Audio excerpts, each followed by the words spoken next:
sea, el murmullo vesicular viene, ¿qué pasó? ¿Por qué cantaron? ¿Ah?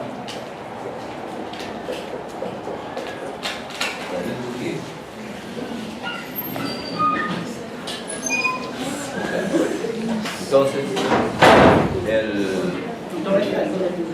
ya, póngalo así, acá, acá. ¿Ya? Entonces,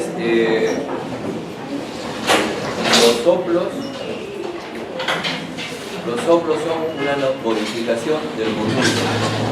O sea, viene, se forma el murmullo y encuentra unas modificaciones que pueden estar en el parénquima pulmonar o que pueden estar en la pleura.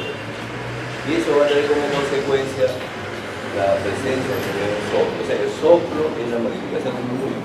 Cuando estén con sus historias clínicas, ustedes colocan el estetoscopio, por ejemplo, en la parte posterior del monitor de derecho, encuentran un soplo, ya no colocan murmullo pues ahí, sino soplo porque es una modificación del murmullo. Más abajo encontrarán seguro el murmullo vesicular, pero en el sitio donde está el soplo no pueden poner murmullo, porque es la modificación. Bien, entonces estos son los soplos que con más frecuencia encontramos, ¿ya?, en la práctica médica. El soplo tubario es el soplo más frecuente, seguro que lo van a encontrar con sus pacientes. Este soplo tubario lo comparan así como un mayo, pero es en los dos tiempos.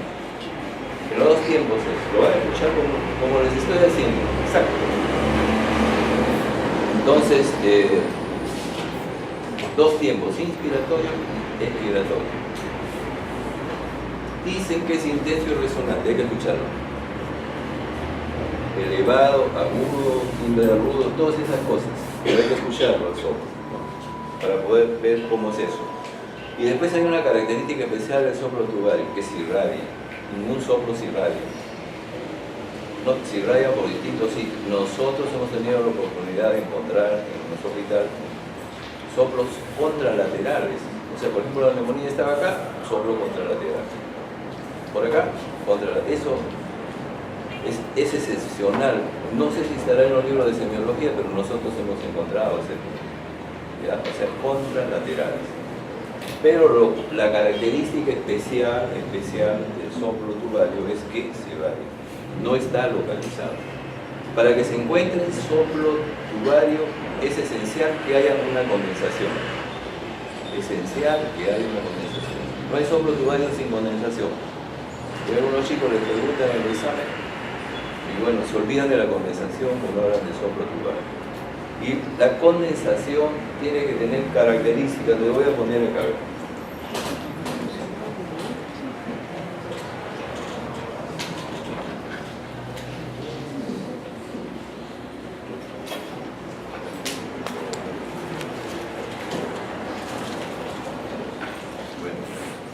Mal dibujando. Ya les dije, lo primero que tiene que haber es una condensación. Ahora, la condensación siempre tiene que ser superficial, porque ahí llegan los bronquios pequeñitos. Y la condensación tiene que ser amplia. Y a esa condensación tiene que llegar un bronquio de 3 milímetros de diámetro. Eso es lo que dicen los libros de semiología. Bien. Y otro requisito importante es que la vía aérea sea permeable. Si no hay vía aérea permeable, no se forma el murmullo. Y si no se forma el murmullo, no se va a formar soplo.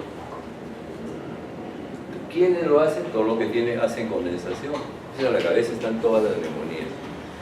Y a la cabeza está la neumonía neumocócica, que es la más frecuente. O sea, la adquirida en la comunidad es producida por neumococo. 90-95% de neumonías adquiridas en la comunidad son por neumococo. Y después están las otras neumonías.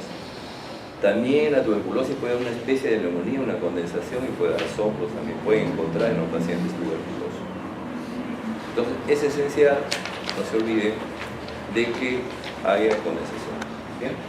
Luego el soplo cavital, ya más difícil de encontrar porque se necesitan más requisitos. Esto lo comparan con un ojo. Ustedes han escuchado una concha de mar grande. A ver, ¿cómo se apellida el de lentes? Salinas, de lentes? ¿Ah? ¿Ah? ¿Qué? Rómulo. Salinas, pues, ¿no? Salinas, me acuerdo de usted porque siempre ha sonreído en fisiometría.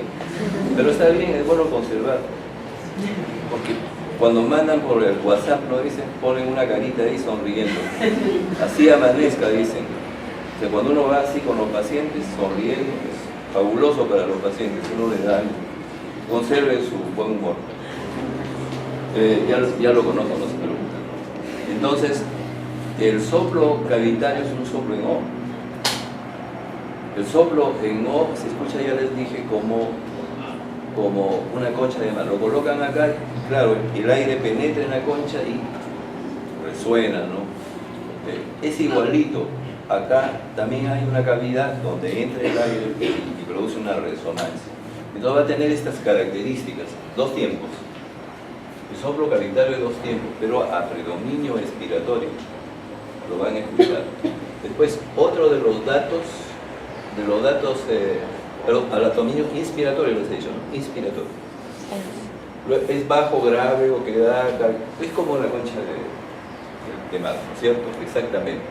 ¿Qué requisitos hay para que haya un soplo cavitario? Vamos a colocarlo por aquí.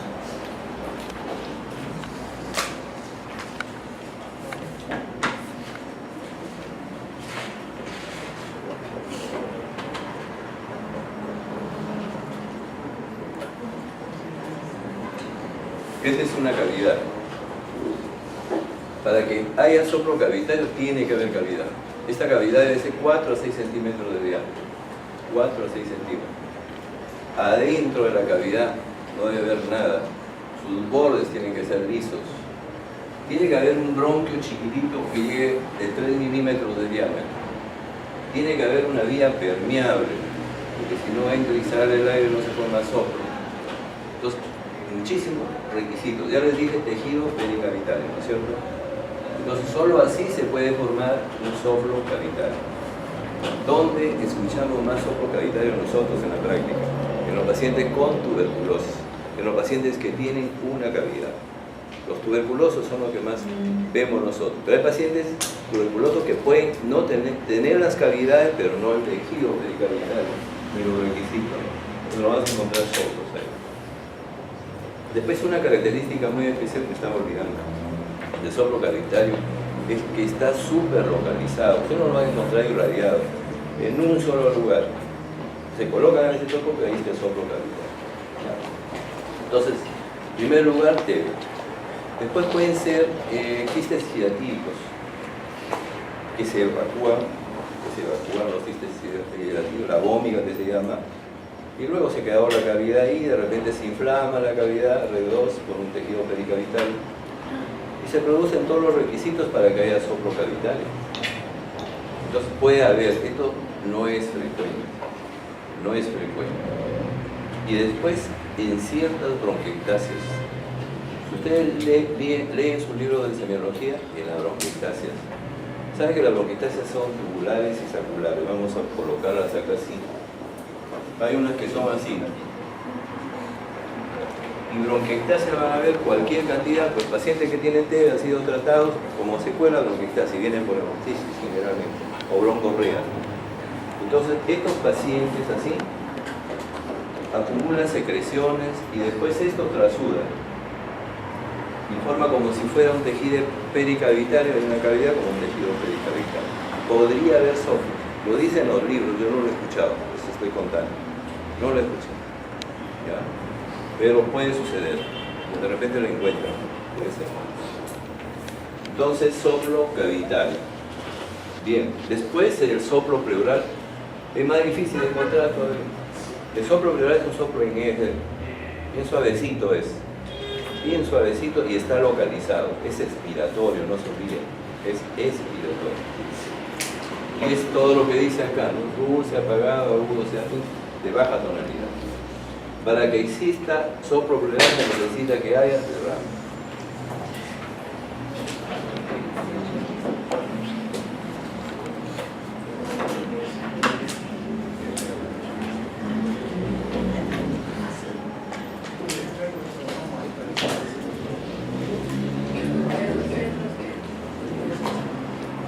Suponemos que la vía es permeable, suponemos que cae un bronquio de 3 milímetros que llega a esta zona y acá está el derrame. Los soplos pleurales se producen con derrames moderados. En los derrames severos no hay soplo pleural, en los derrames leves tampoco hay soplo pleural. Y es indispensable que haya cierto grado de compromiso parenquimal al lado de este derrame. ¿Para qué? Para que el aire que viene acá, llega por los bronquios, se modifica acá en esto que es como si fuera una condensación, que puede ser por compromiso mismo de la patología que condiciona el derrame o porque el derrame está comprimiendo el parénquima en esa zona. Entonces se modifica acá y después en el derrame y ustedes lo van a encontrar como soplo pleural. Entonces soplo pleural es expiratorio, tampoco se irradia. Es una característica del soplo pleural. ¿En quiénes se encuentra? En los derrames inflamatorios. Miren la aplicación clínica que tiene la semiología. Ya, ustedes se van a chumvivir, pues, todos médicos ahí, generales. Son dueños de la posta y nadie no va a estar de un profesor ni nadie por el este. Correcto, viene el paciente, tiene dolor torácico, etcétera, ustedes lo examinan. Y ustedes van a encontrar un soplo pleural porque ya se han entrenado tremendamente acá en los hospitales. Entonces, un soplo pleural. Entonces, el soplo pleural, ¿de qué le sirve ahí? ¿Para qué sirve eso? Me dice de que ese paciente tiene un derrame pleural exudativo. Los derrames pleurales transudativos no producen soplo pleural.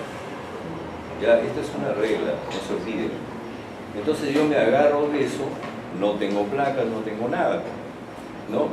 Y empiezo a pensar, ¿cuáles son las causas más frecuentes de exudativo? Primero, la neoplasia después, y después la dirálisis. Esos son los exudativos más frecuentes. De tal manera que por ahí empiezo a investigar en ese paciente, ¿no? Porque de repente no tengo ni siquiera la posibilidad de pulsarlo para hacer el test del aire, ¿no? Entonces tiene importancia semiológica encontrar un soplo pleural por un lugar lejano, que no sean los hospitales, porque a veces tiene su plaquetora y lo pulsan y ya se diagnostican. Sí tiene importancia, o sea, tiene aplicación. Bien, el otro soplo es el soplo anfórico.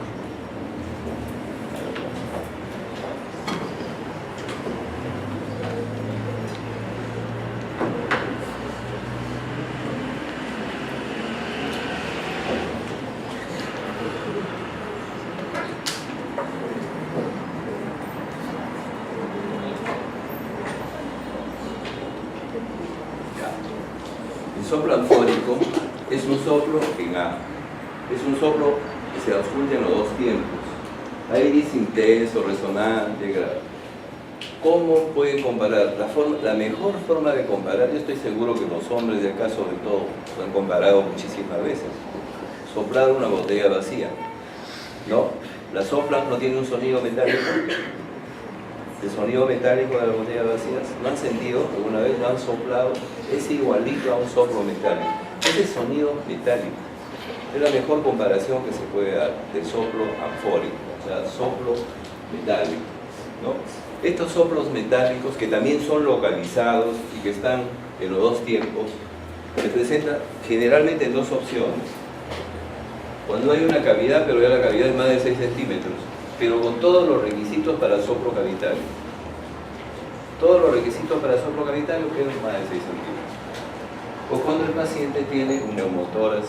Yo les dije especialmente neumotórax, atención, recuerden, ayer comentábamos esto, ¿no? Un neumotórax, atención, tiene muchas posibilidades de tener soplo anfórico, pero también los que no están atención pueden dar soplo anfórico.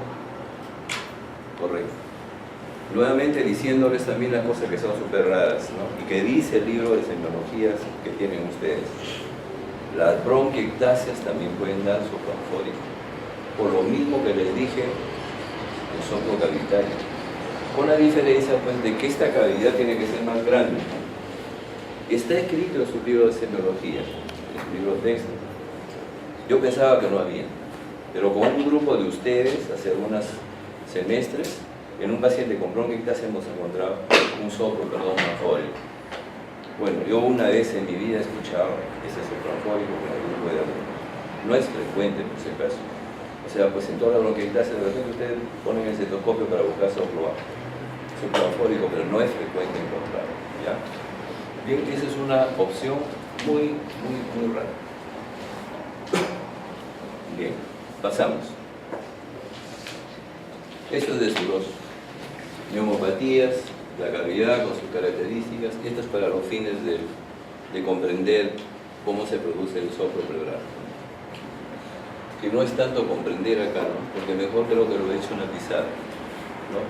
O sea, en la pizarra les he colocado cómo el derrame comprime, ¿no? Cómo se comunica con el órgano. Bien, vamos a pasar al siguiente. Seguimos. Acá. Bien, entonces el examen, les comenté que el examen los hago despertar. ¿Qué me dice cuáles son las partes de la fundación? ¿Cuál es el orden? ¿Cómo van a colocar esas historias? ¿Quién me dice? ¿Que se olvidaron? 10 minutos. ¿Ah? No. Yo voy a hacer la auscultación. ¿Qué voy a colocar en mi historia?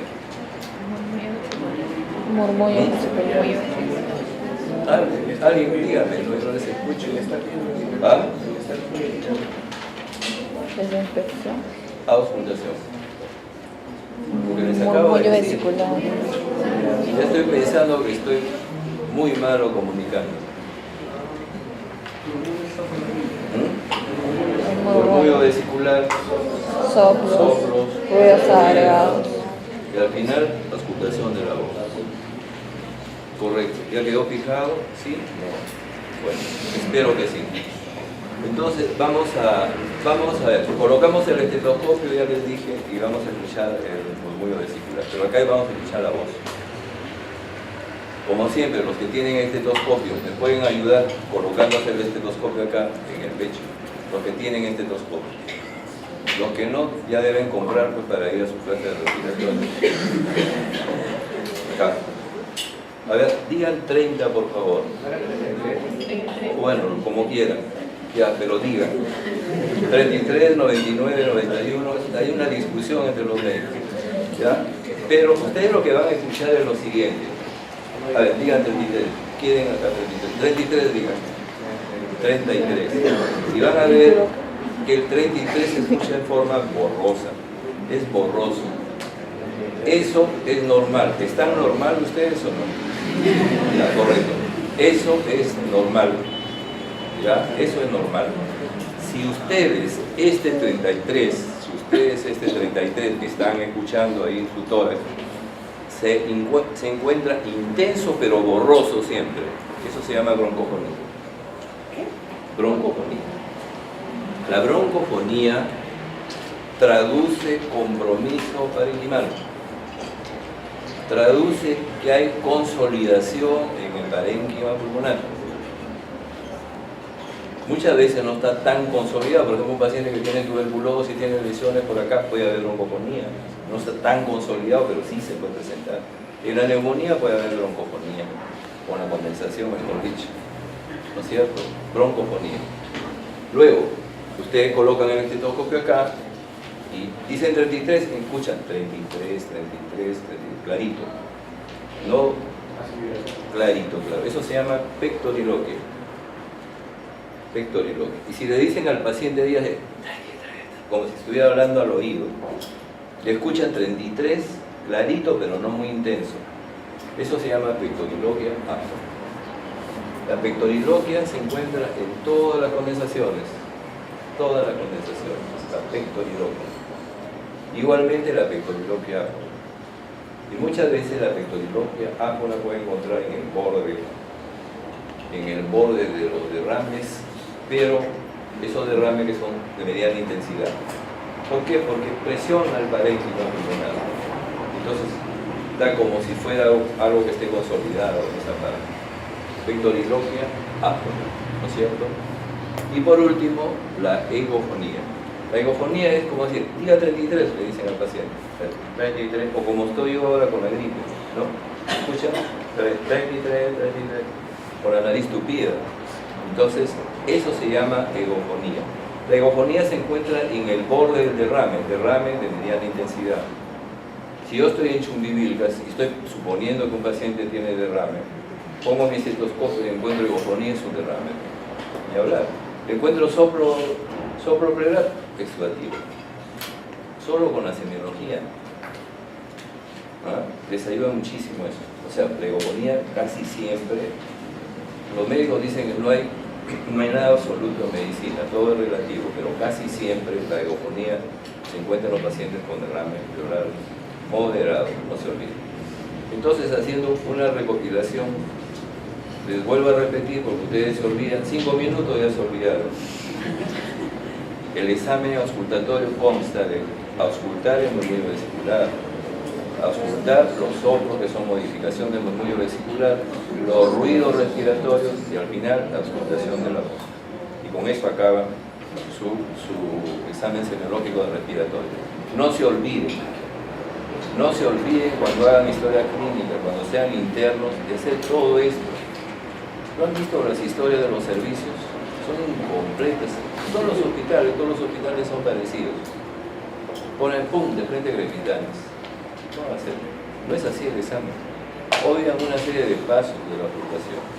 Claro, porque tienen la placa de todas, porque tienen la tomografía, pero en lugares donde eso no ocurre, no siempre va a ser placa de todas y tomografía. Entonces la medicina no es a la inversa, no se olviden. Siempre la semiología es importante, hay muchos que muy aplicativa la hacen. Y a veces nos admiran por saber semiología en otros sitios. Por ejemplo, de mi promoción, 100 hay en Estados Unidos, de mi promoción. Y me contaba uno de ellos, era profesor, ¿no? Y estaba con otros profesores de allá, que eran norteamericanos. Él le decía, yo te admiro, le decía, porque tú sabes mucha semiología, yo no sé nada. Yo voy de frente a la placa, a la tomografía, en cambio ustedes van por la semiología, escuchan la parte clínica, son más exquisitos.